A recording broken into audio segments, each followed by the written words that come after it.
এই তো হচ্ছে। জাহিদ ভাই, একটা বিষয় জানার আছে, আপনার আজকে ফ্লাইটে আপনি ল্যান্ডিং করেছেন 8:56-তে, আপনার ফ্লাইট ল্যান্ড করেছে এবং এরপরে আপনি টার্মিনাল 1-এ গিয়েছেন, সেখানে আপনি আর্ম ব্যাটালিয়ন ফোর্সের ওখানে গিয়েছেন, সেখান থেকে আপনি টার্মিনাল 2-এ এসেছেন।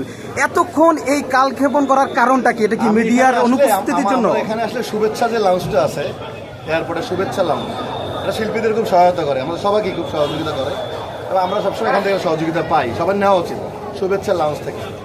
তো ওনারা আসছেন, আসার পরে ফ্লাইট আসার কথা ছিল 9:30, ফ্লাইট তাড়াতাড়ি নেমে গিয়েছে। ব্রিটিশ এয়ারওয়েজে আসছি আমি। এরপরে আমি আর্ম পুলিশে গেলাম হচ্ছে গিয়ে একটু বসার জন্য, যেহেতু আমার লাগেজ আসছিল না। এই লাগেজ আসতে আসতে আসতে আসতেই এতক্ষণ লাগালো। আমি বললাম বিজনেস ক্লাসে এসে লাভ কি, যদি লাগেজই 3 ঘন্টা লাগে। এই লাগেজ পেলাম, একটা আসছে, আবার 1 ঘন্টা পরে আরেকটা আসছে।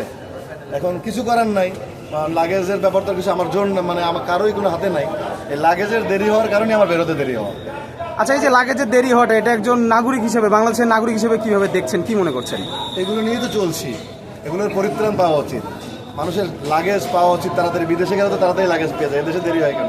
যারা এটার সাথে সংশ্লিষ্ট সবার এই সিস্টেমটাকে চেঞ্জ করা উচিত। বাংলাদেশের সব কিছু, বিদেশ থেকে যখন বাংলাদেশে আসি সব সিস্টেমে ভেজাল লাগে। দেশটা ভালো, মানুষগুলো আমরা ভেজাল করে ফেলি। এইটার পরিত্রাণ পাওয়া উচিত। এই লাগেজ সিস্টেম থেকে বের হয়ে মানে যেন আমরা হয়রানি না হই, সাধারণ মানুষের মতো আমরা যেন এটা হয়রানি না হয়, আমরা তো সুন্দর করে লাগেজটা নিয়ে বেরোয় যেতে পারি, এত দেরি করতে না হয়। এইটার যারা সংশ্লিষ্ট যারা আছেন তাদের কাছে আজকে আমি বিনোদ অনুরোধ করছি, কেউ যেন লাগেজ নিয়ে তো এয়ারপোর্টে হয়রানির শিকার নয়। দেরি মানে বিজনেস ক্লাসে প্রায়োরিটি দিয়েও যদি 2 ঘন্টা পরে আসে, তাহলে আগে এসে লাভটা কী হবে?